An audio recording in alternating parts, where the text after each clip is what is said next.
Alrighty, welcome back to another episode of the All Aces Podcast. And today, for today's show, man, I'm telling you guys, we have a very special guest today. And I'm saying this too, not only all the stuff he's done, but more importantly, again, he's right here in our backyard, right here from the 559, Fresno County. And that's what makes it so special, man. And Dan's going to tell you exactly why, on top of the Fresno County, why he's so special.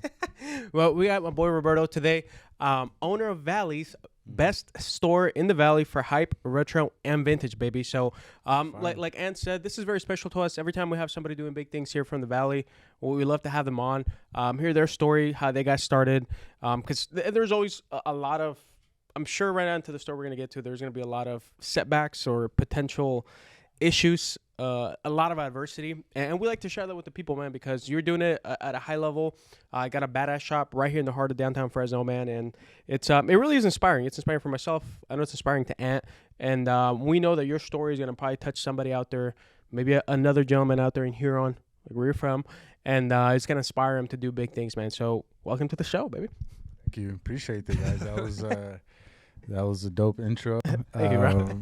It's, the whole goal of this is to inspire others to do the same or whatever they want to do. So that's cool to hear that from you guys, because me and my guys talk about it all the time. You never fully know how far that scope is going of like the impact of what you're doing in different aspects of it, so I appreciate that.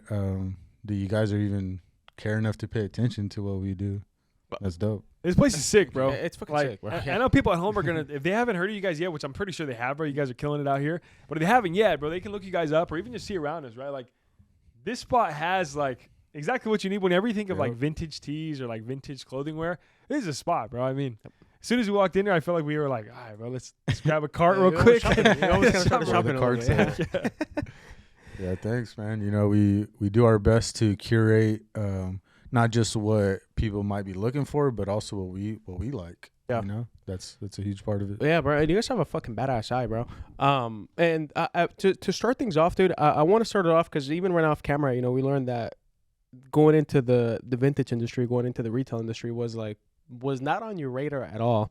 So I want to take it back, bro, to the Huron days. Like, what is it like? What do you got going on? How old are you? For people that don't know, too, before you go into that, people don't know, Huron is not a city like in L.A. It's not a huge city like a big city, right? Tell us what it is. Huron, the best way I could describe it, population 6,000, farm worker town. Yep. Definitely like my grandma. I'm first generation Mexican American, so my grandma, they came over in the late 80s, and my grandma, she worked in the fields her whole life. Just, the seasonal field worker job. So Huron is like that, it's just a really big farm town where most of the people working there is either working in the fields or working out of town in like Hanford, like Fresno. A lot of dairies out there too, no?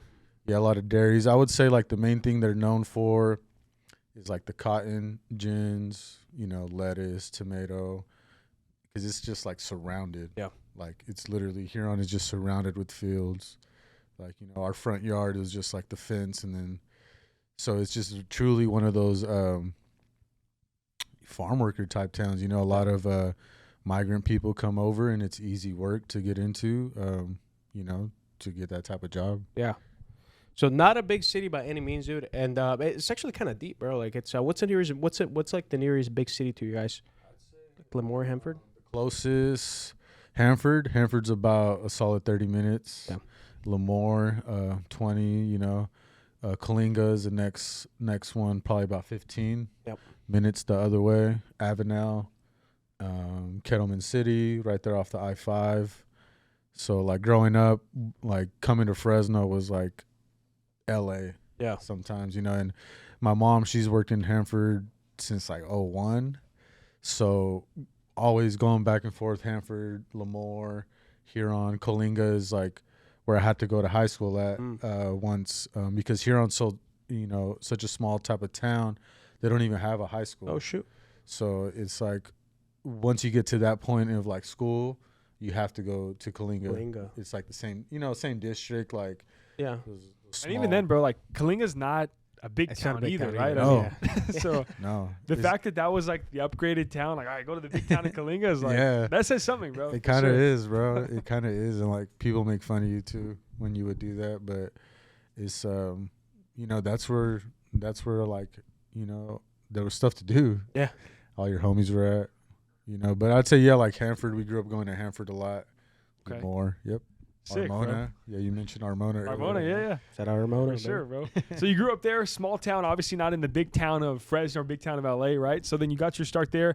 But before we get into it, obviously they see the whole shop, badass shop you got here. But like Danny talked about, you didn't start there, right? So talk a little bit about before you got into vintage clothing and before you even got into it, and then kind of what was the career path or what was that change where you were like, okay, I'm going to go into vintage clothing? Sheesh, yeah, that one gets long. Just growing up in Huron, it's always was a mentality of even just coming to Fresno to like pursue more opportunity. Just a simple job, like there's nothing like that in Huron. Yeah. You could obviously get an out of town job, but Like a gas station in Huron, right? I think. yeah, there's gas stations, but like you're not like getting a job there. Yeah. You know what I mean? You know what's funny, bro, is we actually have an office over there, like in Huron. And that's the only reason why I know Huron. Okay. But whenever we first got the office, it was like, I thought it was in LA. So the whole reason why I said it was like, it's not in LA is because that's what I thought. Like, I was like, oh, Huron, like Oh, for real? somewhere by LA. Like, Oh, hell no. It seems far, but it's like an hour from here. Yeah. It's a quick drive, but so yeah, once I kind of decided like, okay, I kind of felt like I had to come to Fresno to like just get things going a little better. Yeah. Like if I just stayed in Huron and worked somewhere else close by, it wasn't really what I felt like, could get the things going for me. Yeah. Besides coming to Fresno. So after college, I went to West Hills in Kalinga for about a year and had a family friend out here.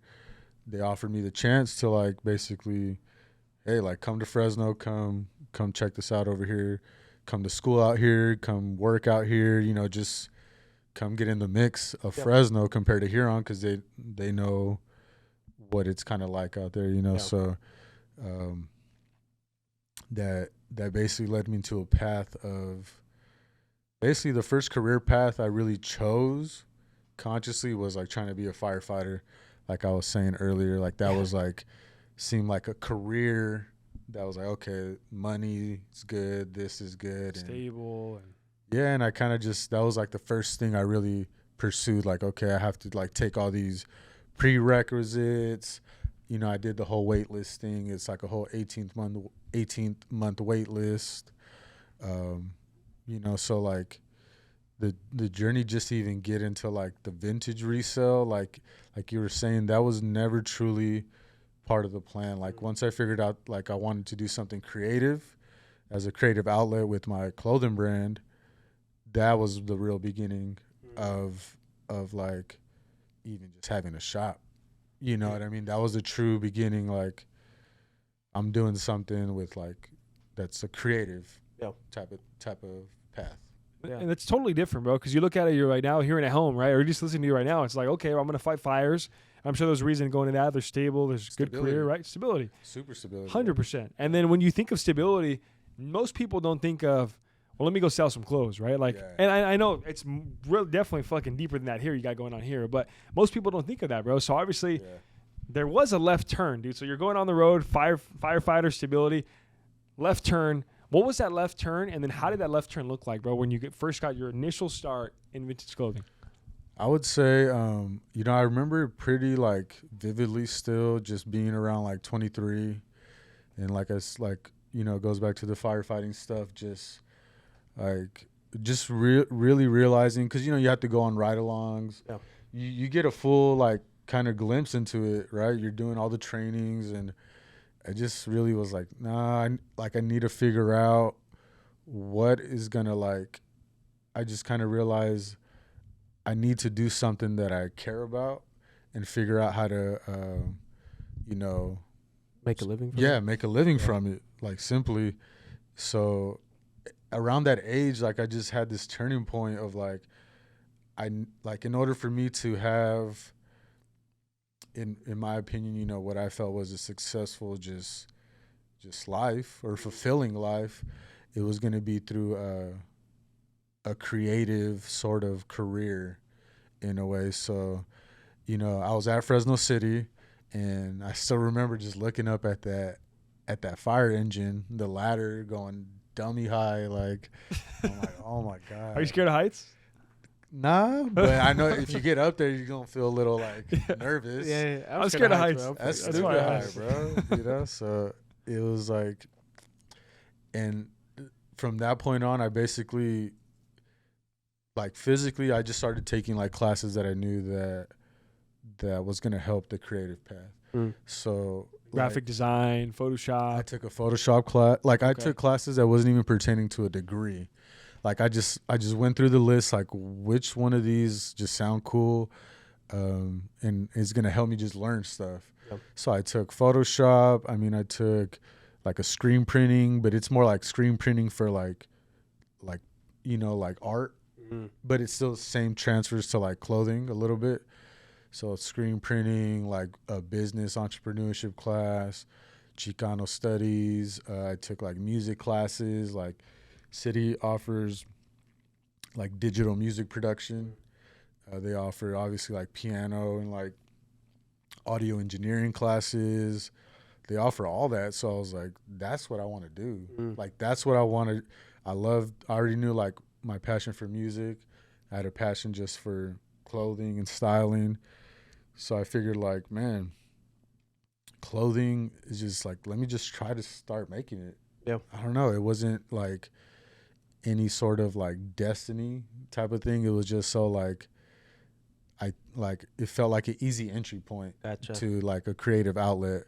So I literally like the next 2-3 years was just all these classes of like anything that was going to help, not just like a creative career, but just like learn more about myself, about like, yeah, obviously my culture and the history of being, you know, Mexican, and just like the true history, you know, because they say it a lot too, like the stuff we learned in high school, it's very watered down. You know what I mean? And it's just very broad. And not to say it's like lies, but it's like it can be very watered down and broad.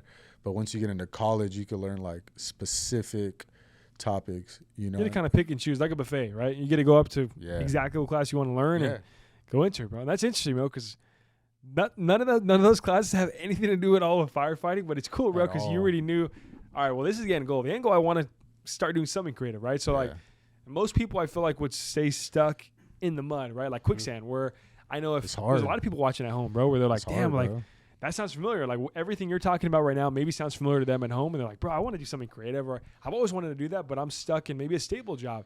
I fucking hate it. So it's cool, bro, to see you were just like, okay, well, I don't want to do this. What can I do to move forward to the end goal? And you're like, well, let me just start kind of taking step by step. And obviously one of the steps we talked a little bit about off camera that you took is you did like pop-ups too, right? So you started just popping up different spots. Tell us about that, bro, because I know that was kind of like your initial start and just launching, dude. That's where I did my very first pop-up for the brand that I started, Culture Cloths. In Fresno City, they would host like these vendor fairs. I want to say it was like twice a semester. All day thing. Like I would for sure have to like skip a few classes, and the teachers never really cared. They weren't like tripping. Like they knew what I was doing. And yeah, like that was literally my first pop-up out there. I got this inspiration to start the brand with making bandanas, because I would see like just dope like artists wearing bandanas, like specific ones I could like really recall is like Frank Ocean was wearing like a dope bandana. It was like the Rising Sun bandana, the Japan flag, and even like just getting inspiration from like Joel Santana back in the day, how he would rock his stuff. Like it just made sense at the time to like, yeah, there's not too many options for that. Let me just go with it. Let me just start making them. I literally once I realized like, okay, I'm going to make some bandanas. I'm going to offer these options. I went to my grandma, and that's the only one I knew that like really knew how to sew. So I told her like, look, I'm trying to make this, trying to make it look like this. And she'll say herself, like, she's not like the best at it. She only did it because, believe it or not, it's crazy to say, she only did it because it was cheaper to make your own clothes. Like growing up during her time and like my mom's time and them, it was cheaper to like bring the fabrics home and like just sew a dress for your daughter, you know. So she taught me the super foundational basic stitch I still use to this day.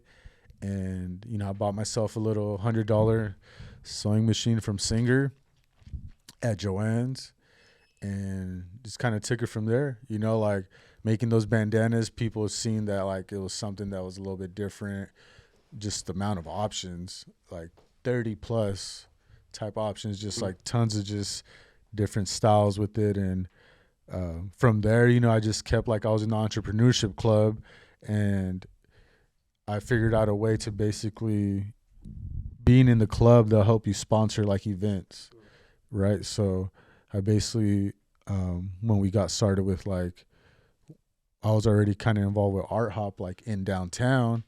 We basically threw our own Art Hops at Fresno City. So at Fresno City, the same day as an Art Hop, like in the morning from like 8 a.m. to about like, let's say 4 p.m., we would have Art Hop in the center courtyard. I would like recruit anybody I knew that did art or had a business or clothing brand. And it was all people from the classes, you know what I mean? And I'd put flyers up and stuff. And, you know, I would get together the vendors and it would be like anywhere from like 5 to 15 vendors. And we would set up in the courtyard. And that's how I was like, well, shit, even better. Now I can make my own event to make my sales, right? Or whatever it was. I don't have to wait for like the vendor fair and I could like have its own Art Hop on the same day as Art Hop and then still like pack it up and then go to Art Hop after. Yeah. You know, in downtown. Yeah. You know, a couple of things, bro, that you kind of like just flew over is I think it's so interesting where that even like coming from a town like Huron, you know, Fresno is kind of like this way bigger city where it's like it's perceived like there's like because there is a lot of opportunity. Like I don't say that it's perceived as a lot of opportunity because there is a ton of opportunity, but it's so it's I feel like, and I say that because I think it's so easy when you're from like around here or from like a Visalia or Tulare or like a Sanger, Reedley, Kingsbridge, Selma. You know, I think it's so easy to kind of like overlook the sheer amount of like opportunity and like openness that there is here in Fresno.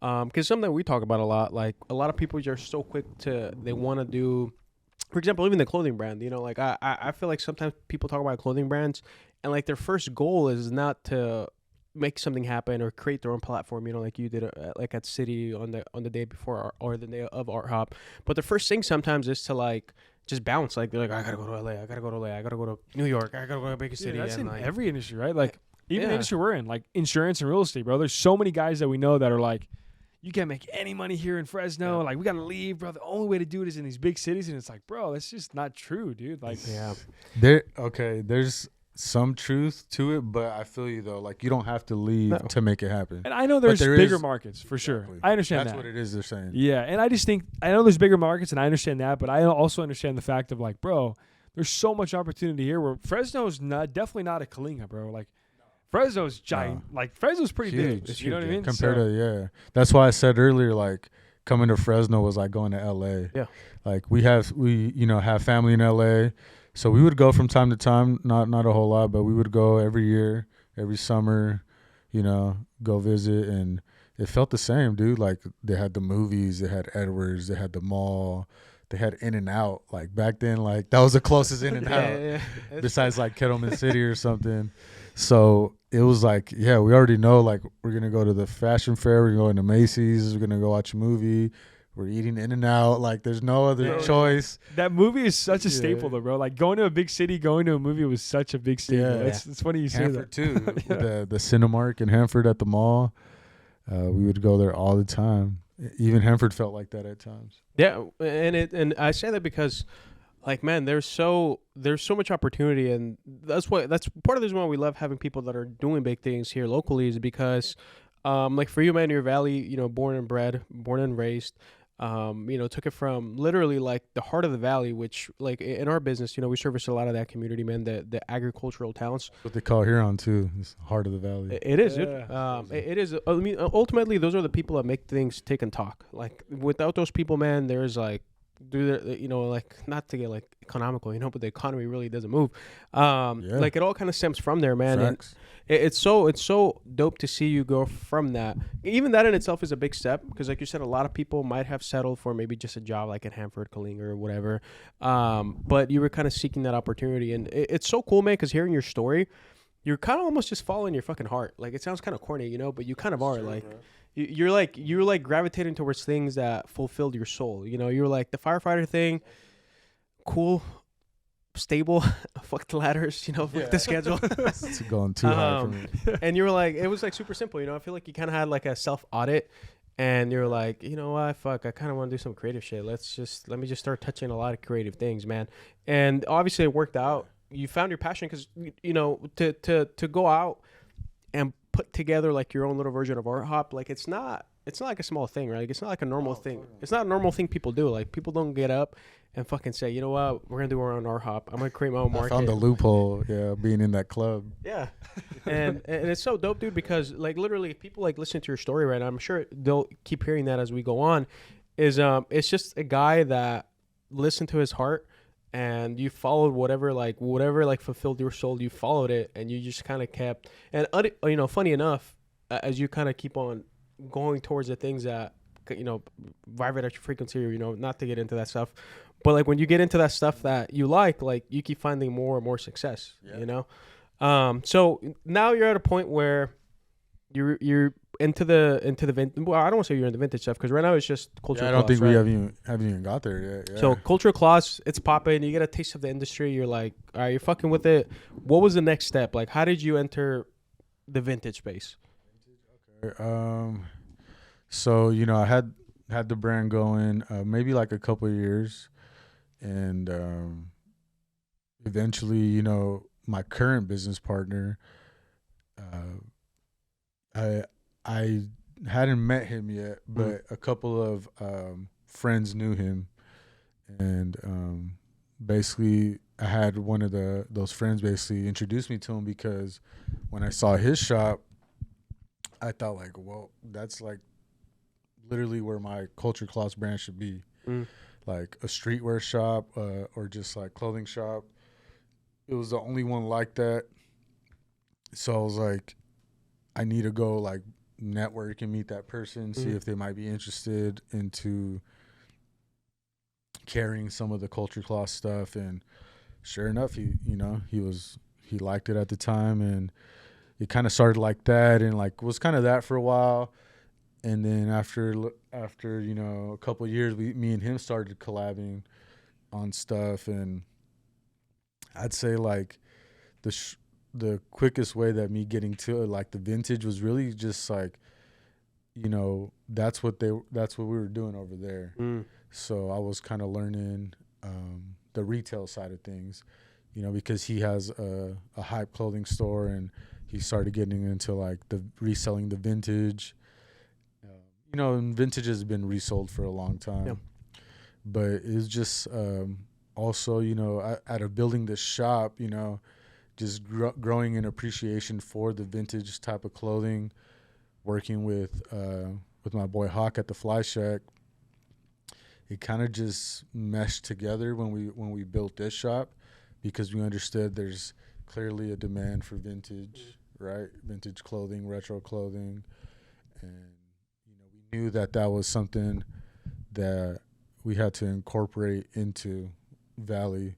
And me and him was doing collabs because he has his brand, his shop brand is called Flyco, and I have Culture Class, so we would make a collab called Fly Culture.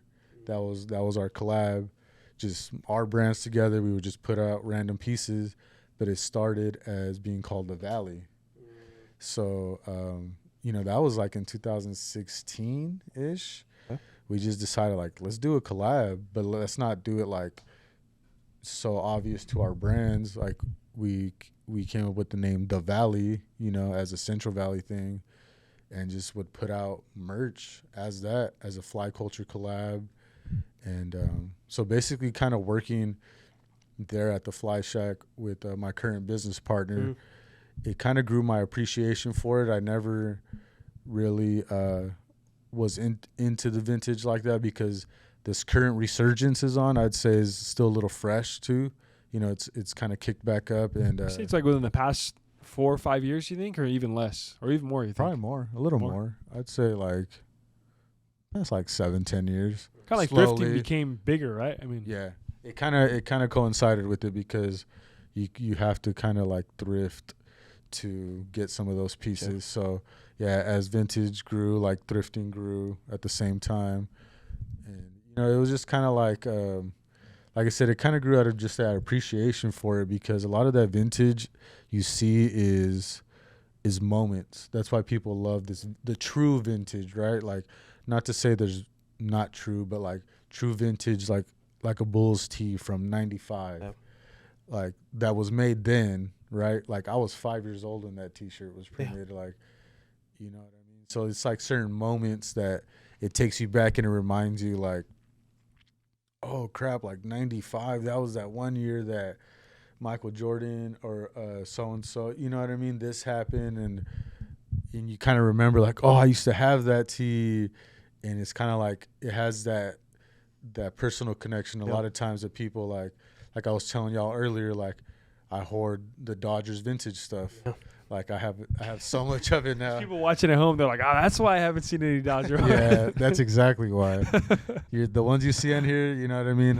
It's, you know, you already got it. I already got it, or I'm just like, that's, you know what I mean? So, dude, that's so cool to hear you talk about that though, bro. Because I know that, like, even me, like, I appreciate vintage and I like rocking vintage tees, but like the fact that you have such a big appreciation for vintage tees, like just the way you described it, bro, where it's not just a T-shirt. It's not just clothing brand, right? Like it's a moment. Like there's a moment that exact T-shirt was made for, and like you can live it again through wearing that T-shirt. Yeah, it's crazy. Different eras. Like once you know like the stuff where it comes from, and you meet other people that resell and collect vintage, then you see like people really do care about it, and they really want that one shirt, like that one Tupac rap tee. It's like fucking $800. Or whatever, like, and they don't care. Like they want it, they'll pay that. You know what I mean? Dude, I've seen them. How do you like?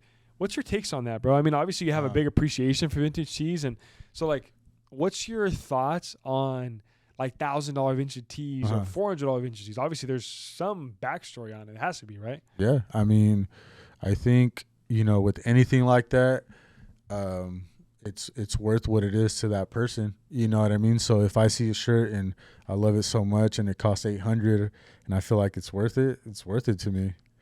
You know what I mean? But at the same time though, because you can't really, you know, try to put your sentimental value on it for what it costs. You got to really look at the market and see what these things are going for. And, you know, sometimes that tee is so rare. Like we've had tees, probably still have some tees. I can't think of like some off top, but it's always tees, like a lot of one of ones. You know, this tee could be an original tee, like some stuff we were selling last weekend that people were asking us a lot about. You know, our boys at Retro Park, they have dummy heaters, you know, and there's like a couple tees, like there's like a dope Dr. Dre Chronic OG, like, or like a RZA Bobby Digital, like. We always pull those out because they always grab somebody's eye, but those tees are $600, $800, and people come up and they ask the price, and the ones that really look for that stuff, they already know, like, okay, that's actually a reasonable price. Yeah. So I think like even though it seems like a lot, it's a supply and demand, right? So anything that's hard to get or hard to find, or also not also being reproduced still, it's going to go up in value. It's like anything you might collect, trading cards, cars. I mean, anything, you know. We're talking about the Funkos earlier, bobbleheads. You know, it just also translates to the clothing now, too, because some of it's like literally from the 80s, from the 70s, 90s, and it's the original. It's not a reprint. It's not a fake. It's like, you know, and it's not too many of them out there. So it's like it can get to a point sometimes where you can also determine your own value with it, bro. If I have the only one, literally, like I could search eBay, I could check Mercari, Depop, whatever spots, and I don't even see this shirt listed online. Guess what? I get to make the price now. You know what I mean? And you could like bump it up, you could keep it fair, whatever you want, however you want to do it, but I get to determine the market value a little more with this now sometimes because I'm the only one with this, or that I can at least find. Like, you can't even go online and find this. Yeah. So it's a lot of a rarity thing. Like when those stuff is priced like that, like they're dummy rare. Oh, it's dummy rare. Dude, yeah. And just hearing you talk about it, bro, like, I'll be honest, whenever I first got into vintage tees, I saw the price points, bro, where I was more of a guy growing up where, like, my family didn't have a lot growing up, you know what I mean? So it wasn't like we could afford a $50, $30 shirt. It was more of like, same. you know, for whatever we can afford. And I feel like whenever I saw a $100 t-shirt, I was like, bro, no way. Like, why would anyone ever pay $100 for a t-shirt? It was just I didn't appreciate it, right? I didn't know kind of the whole background story. And one of our buddies, actually our barber, our barber's always been super into vintage tees. And he was actually going to sell us like a couple of his old ones.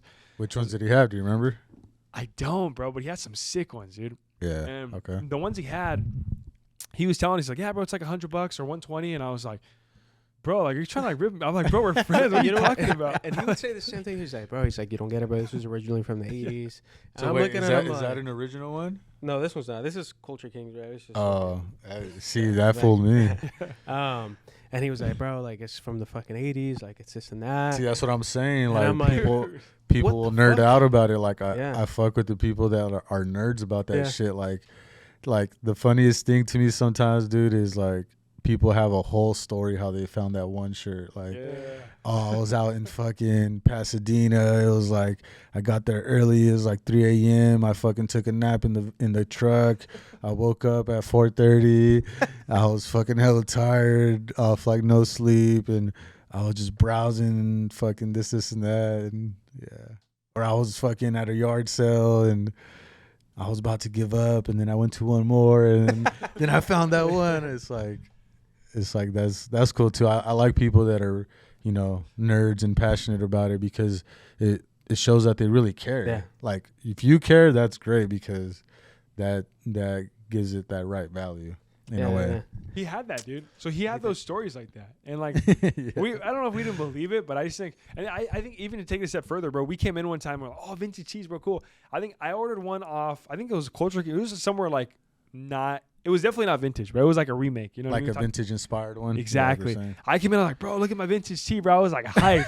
And he's like, bro, it's not a vintage tee. I'm like, he grabbed it and he's like, yeah, bro, I could tell by the cotton it's not vintage, bro. He's like, bro, nah, I was so disappointed, bro. I was bro. like, my dreams of like being that vintage tee, like having that drip, bro, was like shattered. And I was like, let me go back to the drawing board here.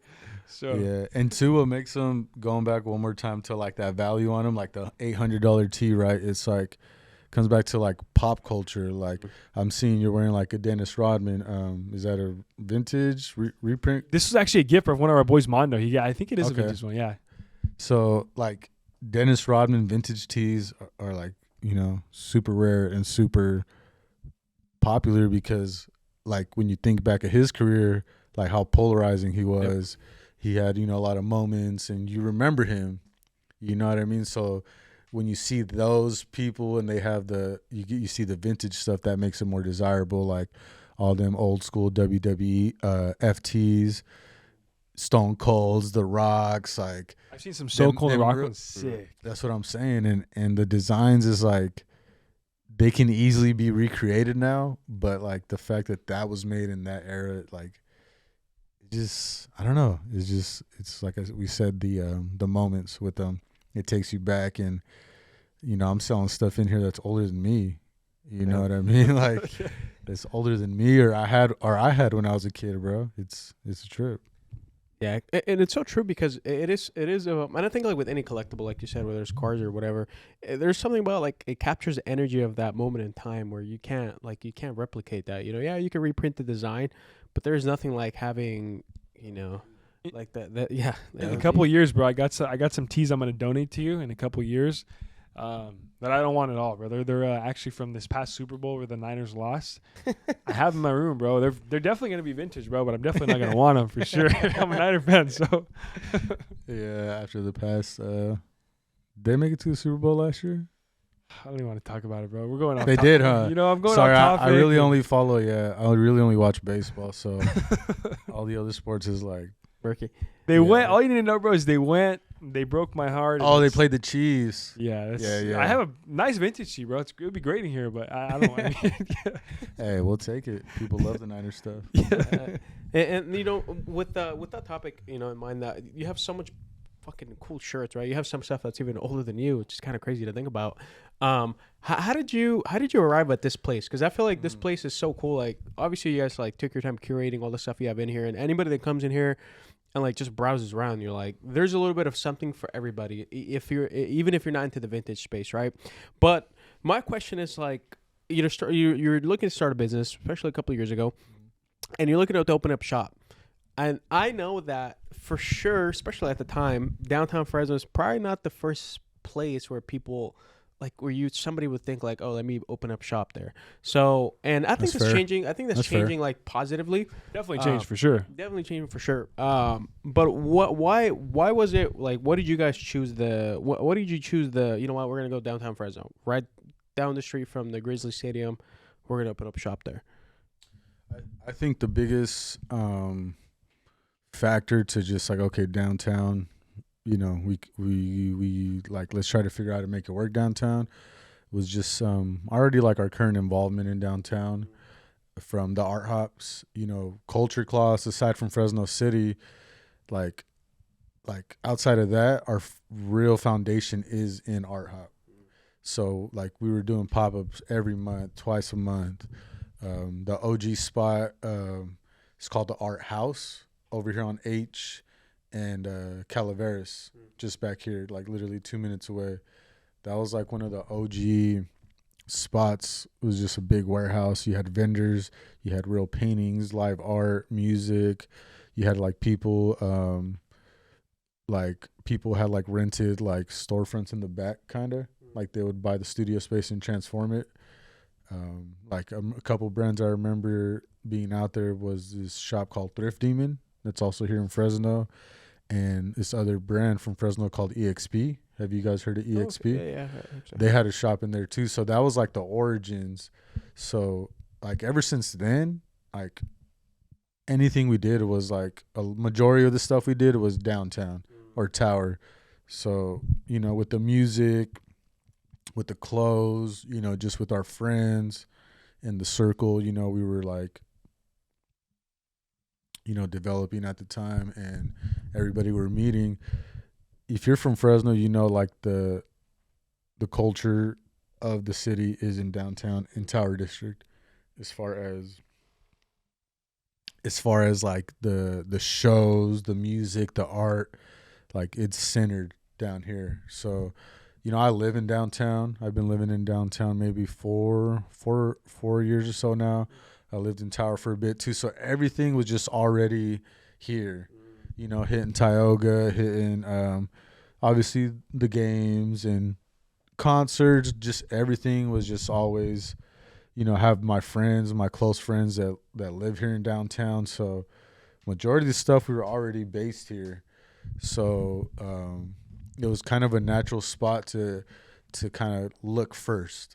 You know what I mean? So there's obviously spots like there's plenty of stuff to rent, you know, but there's obviously spots that is just like out of the ordinary rent, like out of the question, can't even try to like, there's no point to try to like make that work. But, you know, we kind of just started here because I already had that home base here, and we figured, okay, let's see what we can find down there, because it's already like a walk to work, you know, kind of thing.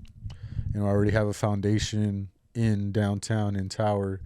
So, you know, we literally like, me and my boy, you know, what we do a lot of times, we just, you know, roll up, smoke, get inspired, and just do what we do. Producer Freddie's like, he does his face lit up.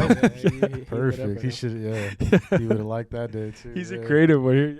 Yeah, that explains a lot. Creative. That explains a lot. Yeah, you know, so we literally like, you know, roll up a fat one and drove around downtown like one morning, because, you know, he has his shop. He opens at 12. So we linked up early. I think we might have got like coffee or some breakfast.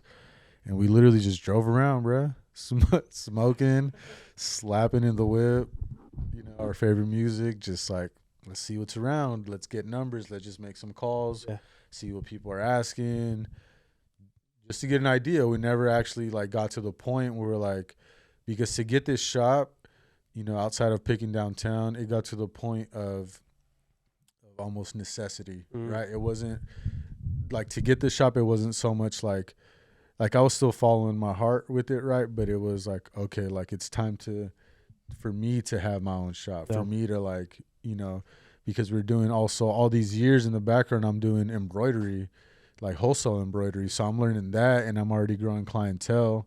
So it got to the point where it's like the clientele for that was consistent enough, and I was outgrowing the space I was working in, and it was like, okay, let's see what we can do. My business partner's all in with it, so we're like obviously 50-50 and stuff. So we drove around until we found basically this spot, and we're like, it was such a good like situation and setup and deal with everything that we're like, yeah, like that's the one. I think that's gonna be the one. And we signed a lease within like that same week, like a few days or so. Like the landlord was super cool, like super straightforward. We got it at obviously a good price, and we felt like, like based on the business I was already having with the embroidery, right? So it was like, and culture too, I had culture already, like a demand for that. So it was like that's got to be the spot. It was all lined up kind of good. That's cool to see, bro. So obviously a lot of people talk about too, like staying on that same topic about moving into space. Obviously you had a background before. It wasn't just like something you're like, hey, I have an idea, I need a space, right? Like the coolest part about it that I heard is, I know a lot of people, whenever they're first starting their business, they think they have to have everything perfect, or they have to have the space right away, right? Which is cool to see, because I want to ask you too on the same topic is the time frame, bro. So obviously you started back in 2014, I think it was? Yeah, Culture Class started 2014. Okay, so 2014 all the way to 2022 when you guys opened, I think in October. September, yep. September, okay, cool. So 2022, Dan's the mathematician. What is that? 2014 minus 2022, what is it? Put me in the spot, bro. 6 years. 8 years. 8 years? Okay, cool. So, bro, the crazy part about it is, a long time. Oh, bro, 8 years. So you not only said like jumped right into it and I have to have the perfect thing, right? You're like, no, let me grind 8 years. Let me build up a clientele. Let me build up my craft. Let me perfect my craft. And then let me take the leap. Bro, like it just seems like you did everything like the right way, bro, really. Yeah, I always just kind of like you were saying earlier, kind of just followed my heart with it, bro. It was like, there's always some planning to it. There's definitely always some planning to it. But for the most part, I'm very fortunate, bro. Like, I'm very fortunate that like everything that I've approached with the right intention is, for the most part, worked out for us. Yeah. Like I'm very grateful and blessed for that, bro. That, it's nowhere near perfect. Like, but I already knew though, like, okay, first year starting like to put clothes out. Clearly, I'm not gonna go just try to get a store. You know what I mean? People do, bro. Like people do that because they think I have to have everything perfect, and like, you know what I mean? Like they think they have to have everything figured out, including a store. Yeah. And I feel like that's why most businesses fail, bro. Where they jump too soon. Way too soon. Yeah, you're right, bro. Because there's not an established demand for it, unless you're obviously like franchising something, or like you're opening I don't know, like an ice cream shop. People like ice cream. I could maybe like make it work or something, but it was never like, I was never in a rush to get the shop. And even then, like, obviously I would like this all to be just my brand, right? But even then I knew, okay, it makes more sense to like just have my own section in my own store, like permanent section with the culture class stuff, and then like everything else around it is actually going to help that. More exposure, and people like come in, have never even heard of it, or you know what I mean? So yeah, getting that shop is definitely not like, unless you already have the clientele, is probably not the best first move, you know what I mean? Because it's a lot of overhead, and it's a lot that you not, and it could work, right? And not to be like pessimistic, it could work and be great, but there's a lot of ins and outs that I was learning. Like it took me at least a solid dude, it took a solid like half a year to really like get in the motion of having a shop. You know what I mean? Like that flow of it. Like I had friends with the shop that I worked at, but it's different when it's like you're opening the doors. When your name's on the lease. Yeah. Bro, and it's just the thing I really take from it, bro, is that you didn't tell the market when it was time for the shop. The market told you. Yeah. The market was like, bro, hey, like the stuff you got, all the ideas you have, the work you're putting in, we love it. You need a shop. And that was the point where you're like, all right, well, let's open up a shop, bro. That's the right way to do it, really. And I think, too, agree. like, the cool part about it is we talked a little bit about off camera about Culture Cannabis, right?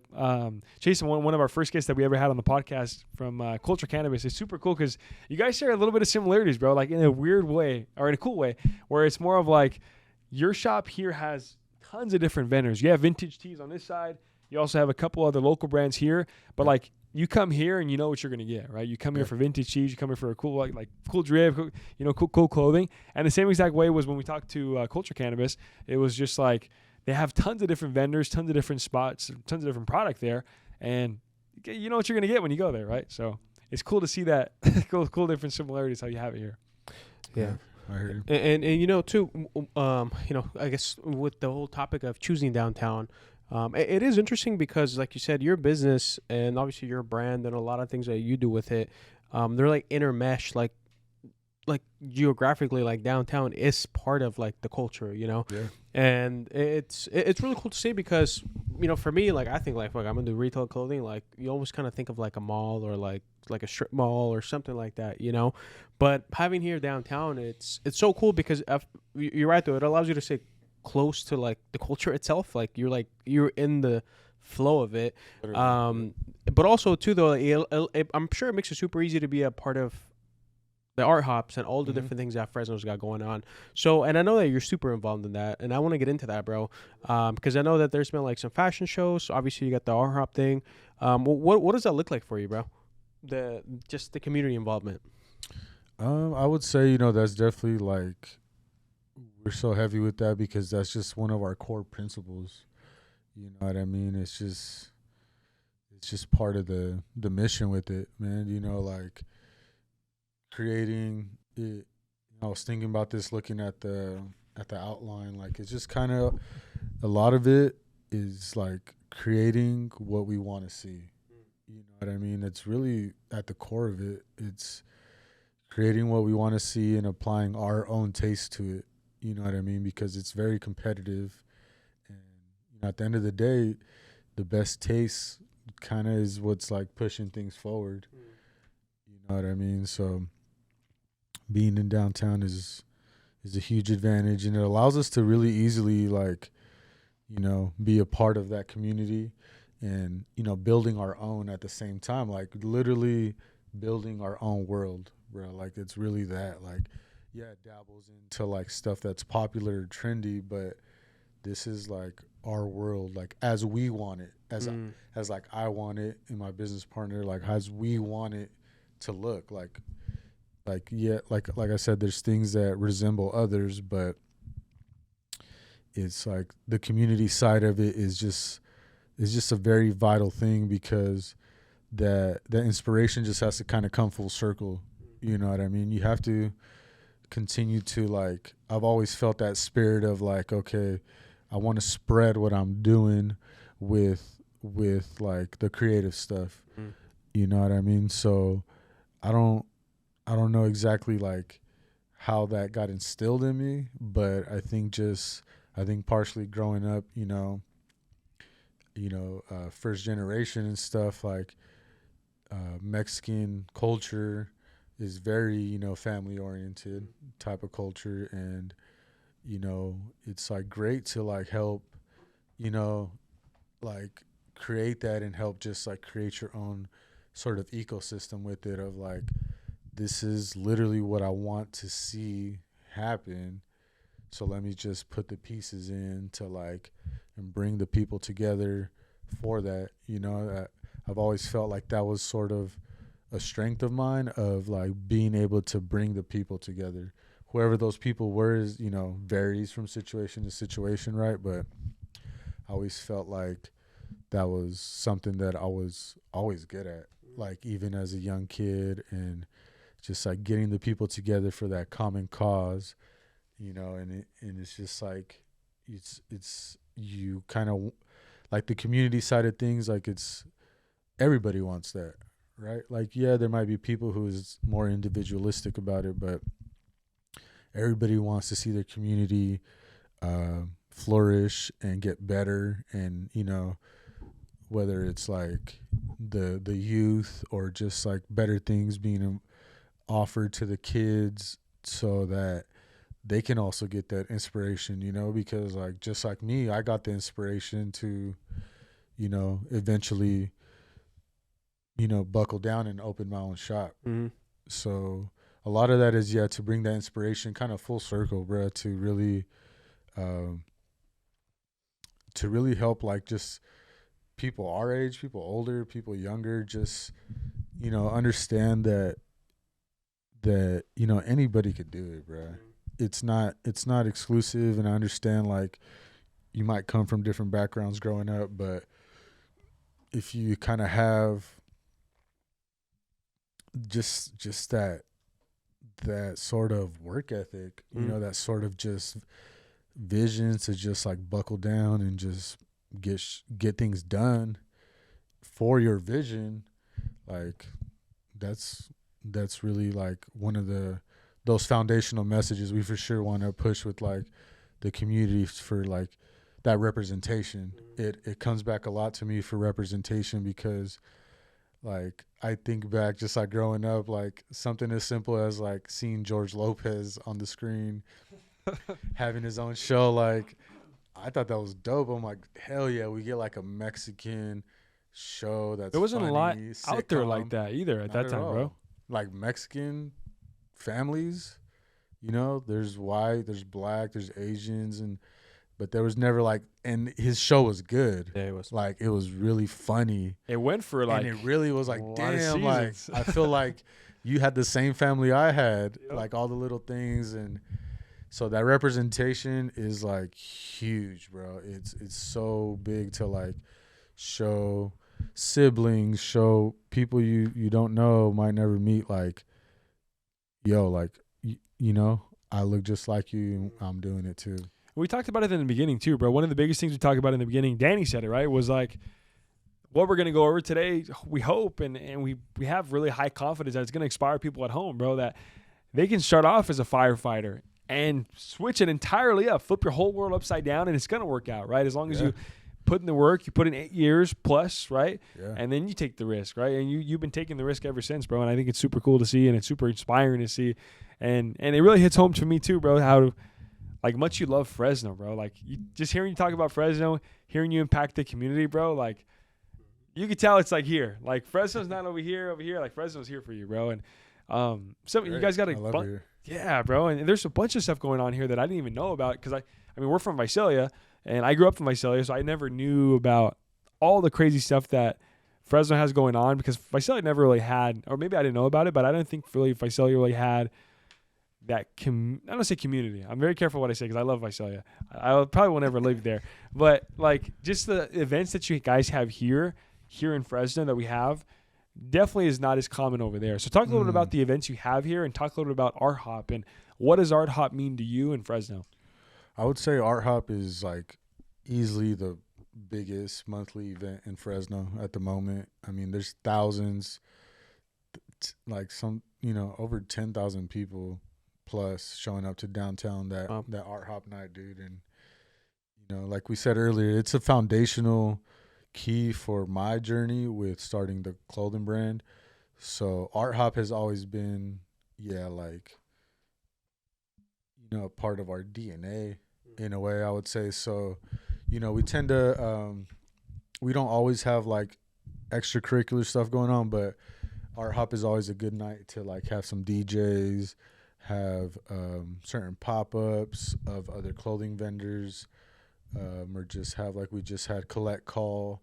They're like a beat collective, like a DJ collective. So it's like the perfect day for that because that's the essence of Art Hop is to like, you know, it's transformed a lot over the years, but the true essence was to really, you know, like just go to downtown and walk around and like, okay, where's the spots where things are happening?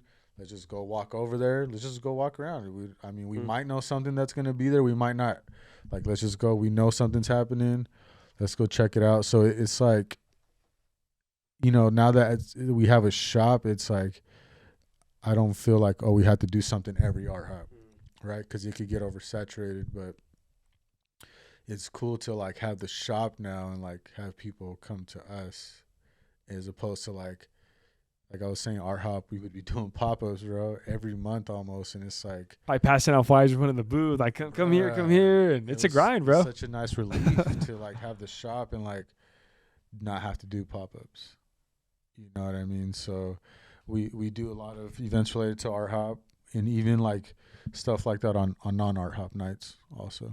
Dude, for people at home that don't know, if you guys ever done a pop-up at home, like, just to give you perspective on how much work a pop-up is, like, let me kind of walk you through what a pop-up is. You can kind of correct me if I'm wrong, but we do pop-ups for Academy West too, and we've done the same exact thing where it's like you set up a table, you set up a tent, you have to plan the night ahead, you have to make sure everything's in order. You have to plan maybe like a little bit of a giveaway, make sure all your products are in order, make sure your flyers are there, and then you have to show up for 8 to 5, right, whatever the hours are. Not only show up, and you can't just sit down in the back and be like, hey, like, hopefully you notice me. Like, you have to be in front of the table being like, hey, what's up? My name's Anthony from Academy West Insurance. We do XYZ. This is why you should come over here. Like, you're literally it's a grind. Dude, raising awareness. And you have to have that same energy and you have to talk to people, Bro. You could chill and like, okay, people are going to pull up, but yeah, you got to get up there and talk to people and make the sales. Like, we were just in Pasadena at the Rose Bowl doing a vintage pop-up. And man, it was just me and my boy Chino from Retro Park. And man, I mean, we have like what 1, 2, 3, 4, 5, 6, like 8 racks, So it's setting all those up, getting those lined up, and then filling the racks with the clothes, making sure all that looks good, and making sure the layout's good. And it's like not like tiny little racks, like. It takes a solid, 45 minutes just to set the thing up after you just drove 4 hours from Fresno. So, yeah, it's definitely, like I said, it's nice to get a break from that, bro. And people were still, reaching out like, yeah, come do a pop-up. I'm like, no. I don't want to do pop-ups for a long time, guys. Come on. Like, you should be in here supporting the shop and not just like, coming to try to get me to do a pop-up again. I don't know. So yeah, it's worth it though, man. It's a great way to it's very easy to get out there, have a pop-up, pay, $40, $50, $100, and spread the word. Like, it was a little different when I was starting to do them because it was like, it was like very easy marketing. It was very easy. It was kind of the norm to just like, it wasn't so, it was very like easy going, very, how could I say, like it wasn't too much pressure with it before. Like now it's like you really gotta, have a cool setup and make sure everything looks good. And then maybe it was just like my responsibilities at the time, maybe, it was just a little bit easier, but back then, like, I could just sit there all day and be fine. I don't know. Yeah. Yeah, dude. The pop-up thing, one of the things too, like within our insurance business, it's the being a part of the community is so big, dude, because one, obviously you want to give back. And, earlier you mentioned that, people do want to give back. And I think it's oddly enough, there's a lot of businesses that don't really give back. And for us, we found that one of the things that our mentors taught us is like, dude, you have to give back. Like, you got to be involved in the community. One of the big things we like sports. So the high school sports things, we'll be out there. There was a couple of Friday nights, dude, where same thing pop-ups. Like, we'd be doing like 5 pop-ups at fucking high school, Selma, at fucking Hanford, fucking all over the place, dude. And like I said, it's a grind, but that's how we got our start. That's how we got our feet wet, dude. That's how we got started. And it's so cool because, at the end of it, one, You get to shake a lot of hands. People get to see you. People know you. But also too, I feel like with the pop-ups, man, like it's so easy to. It's like such a low barrier, like a low barrier to entry, to your community. And obviously, you know, like in your case, you know, you could sell stuff, make some money. But even then, like it's almost it kind of like weaves you into like your town's like culture. You know, like for us, I know we got to meet a ton of people. Like, you know, the Selmas, like to this day we know them. You know, they're still our clients to this day. But it's so cool because it's one of the very few ways where you would think everybody would do it because it's so easy and like low cost. But it's a lot of people don't do it, dude. And for us, it's been like. And I'm sure, like, for sure, in your business, too, like, being involved in the community is, like, one of the, like, it's so fucking key to have, like, long-lasting success. And, I mean, for sure, you guys see it, you know? I mean, you're still, obviously, you're in a little bit better position now where you don't have to go to the pop-ups every single month. Yeah. But it took a lot of years of doing the pop-ups, you know, to get to that position where we're blessed enough to you establish your footprint. You know, like people know who you guys are, dude. So, and I think that says a lot about you guys. Like, one, as a business, two, as your brand, and three, as a person too. You know, because people like they know you guys, and obviously more people are getting to know you, and that never ends. You know, right. But it's fucking badass, bro. Like your story, man. It's so. It's like when people listen to it, dude, you can just tell, man, like you give a shit about what you do and you care about the people that you do business with too, man. So, that's cool, dude. Yeah. I love, you know, I truly love being able to, really be an example for the community as best as I can. You know, it comes in different ways. You know, in the past we've done book drives, clothes drives, and stuff like that. And, you know, sometimes just setting the example is good enough. Like just setting the tone and showing, like, especially when like you have homies that like know you and you're like, oh shit, like you really opened the shop. You really, like, I remember seeing you at Fresno City. Like people from there still come here to see me here. You know what I mean? So, and that community is what's helped, obviously, like build that up. Yeah, and you have, bro. Like, I feel like anyone that's rocking in the community here in Fresno, they can tell. And I feel like if they mention your name, we talked a little bit about off camera about Eddie, right? My Guy Market. Yeah. Like he talked about you in great lengths, bro. Like super highly of you, bro. Brother. Yeah, bro. And it's cool because you guys all kind of like you've made the community in Fresno. And I think it's super cool how you guys have like a family of Fresno. It's a trip, you know, because Eddie, I didn't know, like, growing up, we met being out here, and we became family, bro. Yeah. We just did. That's just how it was. We found our people, you know. You find your tribe, and because what, you know, I'm already doing what I'm doing, and you're naturally attracting those other people too. And some is just acquaintances, you know, some is partners, but like some like really stick around. Like you really get to meet their family, and you start like having life experiences and life moments with these people, and next thing you know, it's like, damn, bro, you're at your wedding. You know, like my kids, my mom, like, you know, like we all know everybody. Yeah, it's good cousins, people, bro. Like uncles, like, you know, it's the Mexican family, bro. The Mexican culture is just like welcome in, very welcoming. Huh? Sit down, grab a plate, right? Like that's on God, bro. That's the Mexican culture. You better be hungry. We're gonna feed you. I love that, bro. 100%, bro. And I think it's super cool, bro. And obviously, people can rewind this. It's like my favorite. I always say it every freaking pod. I say I'm not going to say it, but I say it every freaking podcast. Don't say it, bro. Don't say it. I would say it again, bro. But like, they really can rewind back with whatever they're doing, right? And if you want to pursue vintage clothing, this is definitely the podcast for you. If you want to pursue retail, whatever it is you want to pursue, you can rewind this back, and there's some lesson they can take, brother, where it's like taking a risk, whether it's just reinventing yourself, reinventing your life, or taking the first step, right? There's so many different ways you've done and things you've done that they can learn from. And now before we end, I want to kind of kick it over to the like rapid fire questions. Every single podcast, we like to have like a rapid fire. And these are questions from producer Mark, producer Fred, some of the other guys we have, and kind of from us as well, you know? So one of the things I want to know, bro, and I've always wondered is like, What's the biggest difference, bro? And what does it mean to you for the differences between like hype clothing, like a Supreme or like a Bape, or like between vintage, like actual vintage clothing? Like the difference in what way would you say? I would just say like, what's your thoughts on it? Like, because obviously there's vintage clothing that's priced the same, but I feel like sometimes people don't have the same respect for vintage clothing, maybe, or same appreciation, not even respect, but same appreciation, opposed to like a Supreme shirt they're going to pay $1,000 for. They just got made yesterday. Yeah, I mean, it's an interesting thing because, you know, when you look around what people are wearing, it's a mix of all that.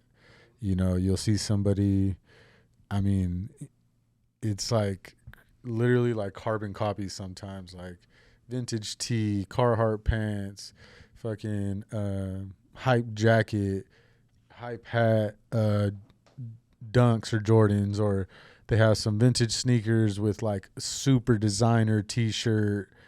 You know what I mean? So I don't know. I feel like maybe the lines do get blurred a little bit sometimes with it, but I think it's cool to be able to like, everybody meshes it now, bro. You know, they might be wearing a local tee with like a designer hat, some vintage pants, and some New Balances. It's like, damn, like it's like, and you see that so many times over, like that aesthetic and feel of like they, you know what I mean? So I don't know. I think it's got to a point, where it's mixed a lot now.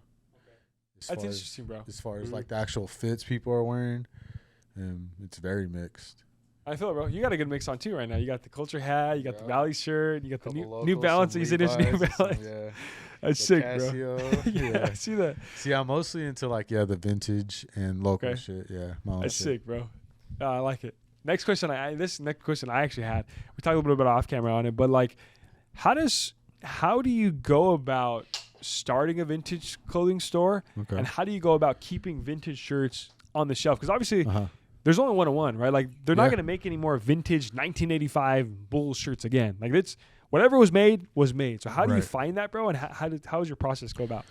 Man, so the process is, I mean, you know, you get in a groove of it, but to source the stuff, it comes from so many different places now. You know, people bring it to us to sell it.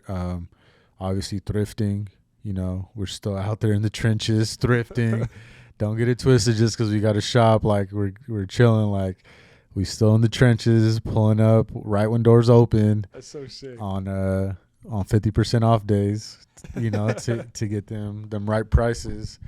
So it's a lot of really just being, you know, at the thrift shops. You know, thankfully we with my business partner, we've been able to, like, he has connections with wholesale vintage. Like, that's crazy. Like walking into. How does that work, bro? Like, how do they wholesale vintage if it's already been made? So it's like basically, so there's a few ways, but I'd say one way that I'm somewhat familiar with is these brands or these places that have that, like the actual companies that made it, or people they've sold it to, or like what's the word?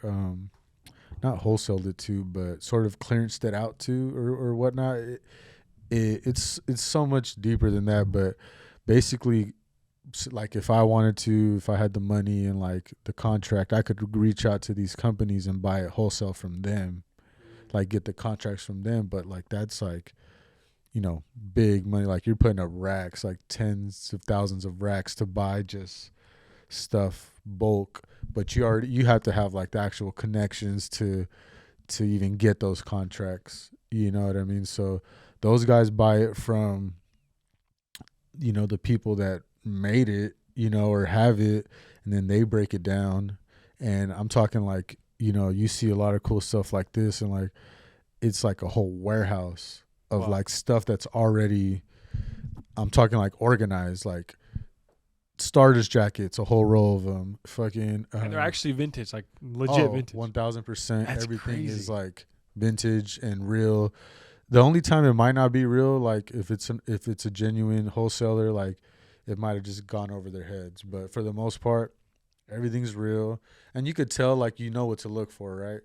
So I mean, they have these categorized like sports tees, nature tees, 80s tees, 90s tees, denim, certain types of denim. Like, and you know, the one time that I had a chance to go, and it's just like organized for you. Like, you just go pick through and go through, and like, you know, most of it is already in a way curated. So you already kind of like know what you're getting. So yeah, it comes a variety of ways nowadays, bro. Like, you're out there looking for it. When we were at the Rose Bowl swap in Pasadena, start walking around, just hit people's booths and go through their racks and see what you could find. You know what I mean? So yeah, it's a few ways. That's cool, bro. It's almost like sneaker resale, but then it also has its own own avenue, bro. Like totally different than sneaker resale, bro, for sure. Yeah, because you can get like, you know, $2 shirts selling for $10. Still a solid profit margin, right? Yeah. It's not like a big thing, but you're still like making way more than double and whatnot. Or you could get that same $5 shirt and resell that for 30, sometimes 40. You know, you could buy a shirt for 100, resell it for 500. So it's about also understanding those markets and knowing like I can get this much for this bare minimum. You know, fuck it, I'll buy that $2 shirt, resell it for 10. Yeah, why not? Because I know it'll sell quick. Know your market, and it's a profit. It's not like the biggest, but it's still a profit. And I only spent $2 to make 8. So makes sense, bro. And on that same topic, bro, the next question I had, this one actually comes from producer Freddie from the back, is on the topic of, you know, profit and stuff like that. Okay. What is the most expensive item you've seen out there, like vintage item you've ever seen, sold or not, but just like most expensive item you think? Man, that I can personally remember that I physically saw with my eyes, it was like a vintage Snoop Dogg tee, and it was like going for like $2,500. Oh, almost $3,000 for a T-shirt. Yeah, but it was like the real deal from the 90s. Like Snoop Dogg word it maybe? Word it probably in the not. session. you probably still smell the one he The rolled trees up with.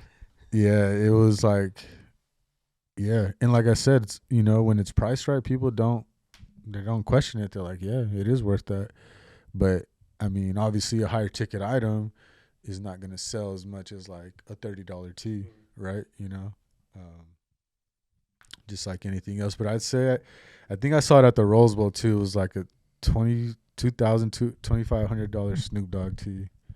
That's insane. I was like, Where's the damn, buyer I don't for it? even want to get close to it. Just stay away from And it, I'm bro. talking like, it's not like the shirt I'm wearing. It's not in mint condition whatsoever. Oh, it's weather for sure. Oh, like people appreciate the fade now, but I mean, it has like holes and like it's. Oh, it's like deep vintage. Yeah, like it's like, it's not like in horrible shape, but it's not like, It's kind of been through it's some not things like a little pristine bit. condition whatsoever. It's like a 6 out of 10 or something, and it still goes for that much. It's just that type of tee. It's that one. It's from like that era. You know, it's really from then, and you're like, yeah, I need that sometimes. Oh, sick. If you're really a fan. For me, bro, I was curious to know, like, what's like the craziest vintage pool that you've ever had? Like, your favorite though, like personal one. Yeah.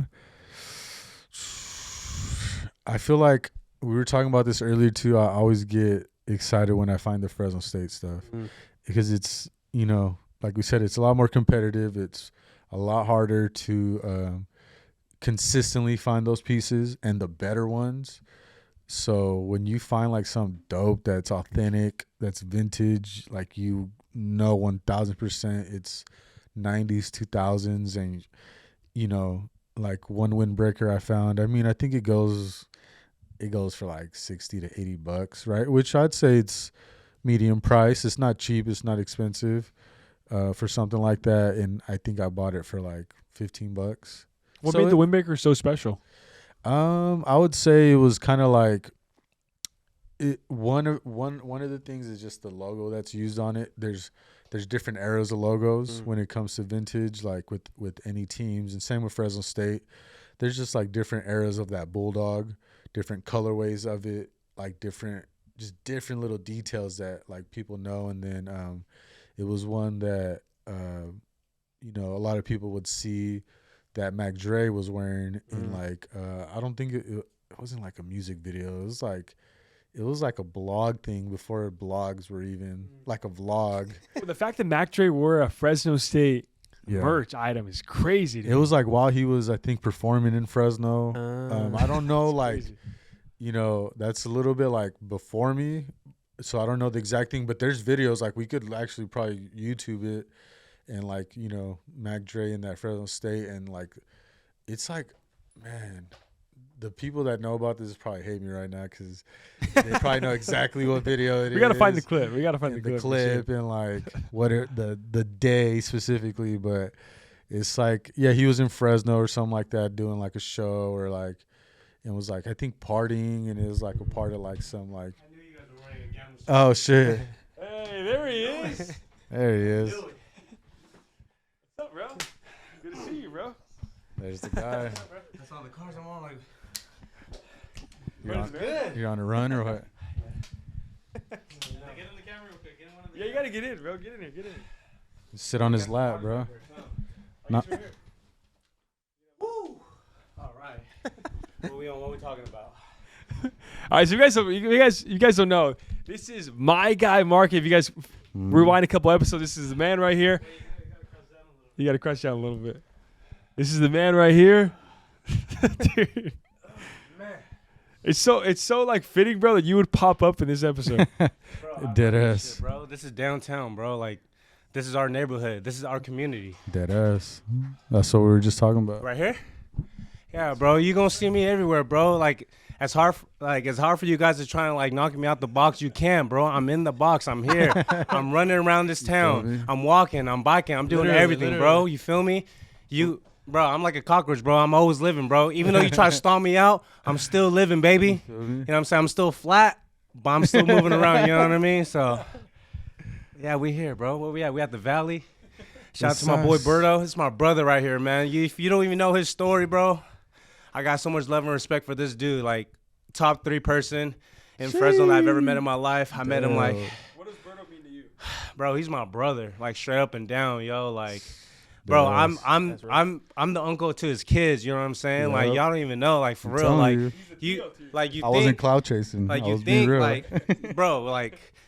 He has me right here, bro. Like, for me to be like have my own thing, like in his shop, bro. Like, I'm even honored. Like, even though he's my brother, I'm honored to just even be in the presence of this man's hard work. Like this, like everything you see around, bro. Like it wasn't given to him. It was hard work, bro. Like y'all don't even know. Like first time I met this dude, Tower District, birthday party. Shout out to my brother Bryson. Be nice to everybody. You feel me? He invited me, and this dude, had a table with his bandanas, culture cloth, everything, in bro. The kitchen. Like In the kitchen. straight up, bro. Like, like I could talk about so much about this dude, but I'll say this one thing: he's real ugly, but I love this guy right here. But yeah, anyways, stop playing with us, man. It's Valley culture cloth to the day we die, bro. You know what I'm saying? Come on, man. I ain't gonna tell y'all again. I keep repeating myself, and I'm tired. Don't play with us too much. Start bro. listening to us, okay? Because what we're trying to do is really do something for this town, all right? And we're very welcoming. You know what I'm saying? We don't gatekeep, no nothing like that, okay? So if y'all listening, facts. like really, it's all good. Come through, say what's up. Stop being the cool up. guy. Stop being in the corner. Dead ass. Come through, come kick it with us, because all we want to do is just elevate for our people and for our community. That's all we've been talking about the whole time. Come on, man. Stop playing. Woo! Yeah. Did you bring any? Did you bring any chopped cheeses? Yeah, right here. Checkmate. I love you, bro. Love you too, baby. Damn, I'm sweating like a motherfucker in here, you know? I know you're making me hot. That was funny because, like, I was, like, running, obviously. And then I saw the cars. I'm all like, nah, it's got to be, like, hella Fresno or something like that. I saw the lights. I'm all like, the fuck? We're fucking poker night at Valley. Poker night tonight? Yeah. That's sick, bro. I don't even know how we followed that up, bro. Yeah. That was that's all it is, bro. You know what I'm saying? Like, perfect timing. that's it. And it's not coincidence or nothing like that. It's divine Never. timing, bro. We don't Never. believe in coincidences. Never. It's divine timing, bro. Okay? Get with the program. Okay? Thank you. I'm out. There it is, man. You have it. These are probably one of the 2 most genuine guys that you can ever meet here in Fresno. Like you said, man, Stop playing with them. They're making it happen here for Fresno, and I think that's a perfect outro to lead into our last final question that we have for you, bro. So we have, here on All Aces Podcast, we have a signature question that we have. It's kind of like situational waste, bro. So I think it's a perfect way to outro. Perfect way to outro that is I want you to put Berto back. I thought it was about to be some random fool like. Like, are you guys open? Like, no, we're closed. It's downtown Fresno. I'm like, all right, we'll roll with it. Keep the cameras rolling. yeah. That's sick, bro. But okay, so super situational question, bro. I want you to put Berto back in before you started selling the tees, right? Maybe when you were just starting to sell the bandanas, where you just took the leap of faith, where you're like, damn, I don't even know if it's gonna work out. I have no idea what I'm gonna do, and all I know is I want to do this, I want to pursue this, but I have no idea if it's gonna work out. What's some advice Berto would give back then, yourself now back then, to let you know everything's going to be okay, and someday you're going to have the most badass shop right here in Fresno? Okay. Best advice. Man, okay. I got to dig deep for that one. Because there's a lot of great stuff, you know, that I could easily have fallen to that category. So young Berto right here, he's looking at you and he's like stressing out. He's like, I don't even know if it's gonna work out. He just took a leap of faith. Many nights like that. What am I gonna do? $0. Like, nope, I'm still gonna reinvest. So I think just reflecting on it a bit, I would say the first thing that kind of comes to my mind is stay the course, you know, because, you know, it might sound a little naive, but I don't know if it was my own confidence and faith, but I just always had this feeling, bro, like this, like I knew this was gonna work. You know what I mean? Wherever it took me, wherever the path went, I knew like this was like the main thing. I was kind of like gonna start to guide me, but, you know, just maybe tell myself like stay the course, like whatever, you know, continue to follow your heart, continue to just, like I said, it's super naive, bro. And I think like I don't want to glamorize that, like, how could I say it, like just do what feels right, because it has to be somewhat calculated, I would say, you know what I mean? But I just had this internalization, like I'm doing something that matters to me. I'm doing something that is important to me. There's no way this cannot work out. There's no way that this this is not going to work in one way or another, wherever it goes, however it flows. Like, there's no way. Like, I just had that sort of naive faith. I'm not gonna lie. It's really like that delusional confidence, bro. But I feel like a little bit at first, dude, yeah. But every successful person has that, bro. Like, if you go back to every single successful person, like a Steve Jobs or any of these guys, right? Like, if you would have asked them whenever they first started, Mark Zuckerberg, like, I guarantee they would have told you without a doubt, I'm gonna make it happen. I don't care what wall I have to run through. I'm gonna make it happen. And like, it's cool to see, bro, that even right here in our town of Fresno, you're making it happen, bro. And you lived it, bro. Like, you go back to it, stay the course. I'm the true, You're him, bro. I'm the true, like, realization of that. And, like, I never really thought, like, oh, I'm going to, like, paint this certain dream or, like, paint this certain, like, oh, I want to, like, tell this specific story. It was just, like, kind of ended up being that in a way, you know? And, like, I always, to this day, I still, like, now it's even more confidence. Like, it's not even naive confidence anymore, because I've understood how to like grow a business and sustain it to this point, you know? So now it's like, okay, now I actually can know what I'm doing, like, strategically, so I could, like, know how to intentionally, like, every little thing has to be, like, way more intentional, you know? So I think, like, staying the course. And it is very, very generic advice, but based on, like, my journey with it, like, I was even hesitant to say that, because I never felt like, even on the lower days. Like I never felt like I'm gonna give up. It was like, okay, like what else do I have to do to like figure this out to make something else work? Like on to the next thing, right? Like that didn't work or that didn't do so great. Okay, what's next? And like And all that mattered was that you had the end goal in mind. The end goal was here. The end goal was to really create what you created here, bro. And I think you've done it, bro. And I mean, obviously, I don't know. You have, bro. You've just done it. And one thing I'll finish off with, and obviously they're gonna want to know, where can they find you? Okay. Where are you located? But like, what's next for Valleys and what's next for you? I would say for Valley, I think one of our natural first steps is to just continue to grow the selection in here, grow the offerings in here, just more consistent, diverse. With the vintage, with the hype. That's some cool local brands too, bro. I'm sure the local brands are only going to grow even more. Oh yeah, we didn't even get into the local brands like that, but yeah, the local brands, always refining that. Like I was very fortunate that I kind of like almost had a head start, bro. Like working with my partner at the Fly Shack, he really went through the trenches of like having a retail shop. I got to like learn from him and learn by just doing it of somebody that's literally doing it, like and having success at it. Plug and play formula, bro. Literally, bro. Like I was so fortunate for that we already knew kind of what to do to an extent, right? And how to kind of go from there. So. We want to definitely expand like that side of the shop. We offer, like we said, the wholesale embroidery. So that's also another part we want to kind of just like grow as far as like our operation side of that. Continue to put on for like the local stuff. The local brands is something, the local showcasing is something we kind of want to get into more consistently, I would say. Top 3 local brands on that point. Real quick, top 3 local brands you want to shout out right now. I'm sure there's a lot of them. What? Top 3 local brands. Culture Class. Let's go.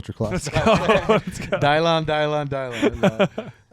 Nah, obviously, I love my stuff. I feel like our stuff, holds up against like the clothing brands in the town. It's a sick design, bro. Like if you guys look at his hat right now, that's it. Crucial. Bro. Sick design, like, bro. There's no better feeling like you make it like, and I made this on the fly, bro. Like my first intention was just the front, and then I made the side like on the fly, and I was like, that's stupid. Hard, bro. That's hard. Like I love it. I'm gonna put it out.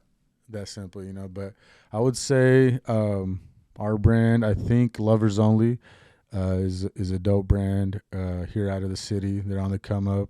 Definitely sincere brand. They put out a lot of cool stuff for their brand. They have their designs really dialed in with Dorian over there, and I'd say those is a cool few. 559 one you have up there, or the Cinco one? Oh yeah, that one too. That's my girl's brand over at Yellow. You're gonna get in trouble, bro, if you don't mention that one. You gotta mention that one. We're gonna cut that out. She makes some great stuff. She has definitely like the graffiti style inspiration, which is great. People in Fresno love anything that says Fresno or 559 and graffiti style. And that's the brand, bro. That's So she puts out some good stuff too. But yeah, that's sick. I'd say those are the few that's dope. Perfect, bro. And I was thinking about it. I'm like, bro, we can't end the podcast without shouting out a couple of local brands we have here, because that's one of the main staples we have here in the shop, bro. So if you guys watching this, you guys can look them up. Yeah. Stop by here at the shop. And I'm sure they want to stop by here at the shop. Obviously, they see the hat, they see your shirt. They're excited about all this stuff we talked about today. So where can they find you guys on Instagram and then also in person? Okay. So our Instagram is at Valley Fresno. Pretty simple, straightforward. We're here in downtown Fresno, literally off of Fulton and Tulare Street at 1904 Tulare. We're literally neighboring Chick Chansey Park. Like the main entrance is like, you can literally see it from here, bro. Literally, yeah. You walk outside, the gate's right here. Like it's so cool. We're literally neighbors with them, which is cool. It's like cool to be like, because if you like go on the other side, we're like this strip of businesses is the only businesses next to the park, like besides Tioga, of course, but. So it's cool to have that. I definitely like try to leverage that. But yeah, we're located in downtown.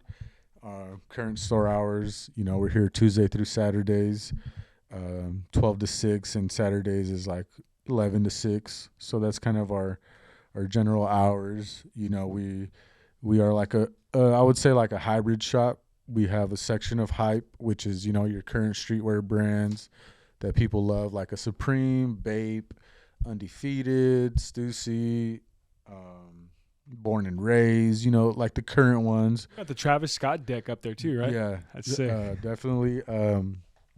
The Cactus Jack merch, you know, they've made a great name for themselves with their merchandising over the past years.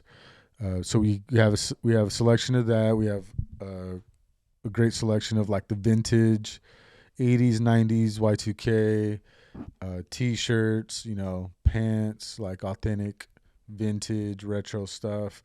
And we have that selection of the local brands, which is like, was really like the thing we really wanted to like, we have to have that, you know, and these brands that are in here, you know, these are all kind of natural connections too. It's not more so like we got to go find the brands that are cool in the city. It was every single one of these people, like I know by name, you know, I asked to be in here and felt like, you know, they put out cool stuff. They put out good designs, regardless of like whatever level the brand is at. That's irrelevant, you know, like they have dope concepts, they put out cool stuff. So I would say like in the city, we're the only shop with that, with a dedicated local section that is like has actually a pretty decent selection, you know what I mean? So we're kind of a mix of all that here in downtown. You know, we got our own area right here, you know, off of Fulton and Tulare, and I kind of, you know, I appreciate it, you know, like because before, you know, like there's different pockets of downtown, and like when we found this spot, we felt there was nothing in this pocket, so we're like even better, like we could get our own thing going and unique, like build our own thing, like, and people love to just come hang out while they're shopping and, you know, catch the vibe with it. Yeah, did that cover everything? Yeah, no, for sure. I think lastly, where can they find you on Instagram, really? Instagram was at Valley Fresno. Okay. So at Valley Fresno, yeah, and if you see anything on there, you could always message us. That's directly us. We're not corporate yet. There it is. There you have it. Talking to a robot. So I think without further ado, we appreciate you so much, bro. I know you're super busy. Likewise, and the coolest part about it is you've been doing this for, you know, 10, 13, 14 plus years. And the fact that you're still here on the day-to-day is super cool. And we appreciate it. And we appreciate your time because obviously we know you're working on the back end, the front end. You're doing all kinds of crazy stuff, bro. So the fact, are crazy. Yeah, bro. And the fact that you fit us in your busy schedule, we really appreciate it, bro. Like, legit, we appreciate it. I think I'm more excited right now to the store still open and kind of grab a bag and kind of start shopping, bro. Like I'm excited. So we appreciate you, bro. We know everyone at home appreciates you, and you guys are watching at home. We appreciate you tuning in every single week to this small town Central Valley podcast that we got going on. Always this podcast. We're just a couple of young guys from the Central Valley trying to make it happen, man. So you know what, for me, bro. Like he said, bro, we appreciate you taking the time out. I know we rescheduled. I was sick as a fucking dog last week. Oh, it's all good. I felt he was so legit sick, bro. Bro. Like I feel like shit. I have like pictures and videos like we made like memes of this guy just like staring at the wall contemplating life. I was trying to go and I was like, dude, it's not gonna. It's all good, bro. So we appreciate you, man. Rescheduling the day, making it happen, bro, and make sure to subscribe and come check out the best fucking shop. Yeah, where can they subscribe at? Where's the best? At All Aces Podcast, Instagram, YouTube, TikTok. Oh, TikTok too? We're there too, bro. I'm still trying to get to TikTok. I'm trying to do like the TikTok shop shit. That's the next wave, bro. I know, bro. I already got it all set up. I just need to like execute it. But besides that, like, thank you guys as well. It's cool. You know, I don't get to really sit down and really talk about the story too much, and we have before, so sometimes like it feels redundant at times, but it is nice to sit down and just, you know, talk about it again, and because that story is what, like we're saying, people really relate to, like, damn, I did that exact same thing, you know, like, okay, so I just gotta like do it more, like, and I'll be good. Like, yeah, low keep key, going, stay the course. Low key. So, you know, thank you guys for, you know, you guys are putting the effort to shine the spotlight, you know, on people like me and other creatives like Eddie and other businesses, which which is great. You know, we need stuff like that to help, you know, keep that inspiration coming full circle, like we've been talking the whole time. So thank you guys as well. Thank you, bro. Appreciate it. Appreciate you, bro. Shout out Berto. Shout out you guys at home. Shout out Always Podcast. Shout out production team. Shout out Fred.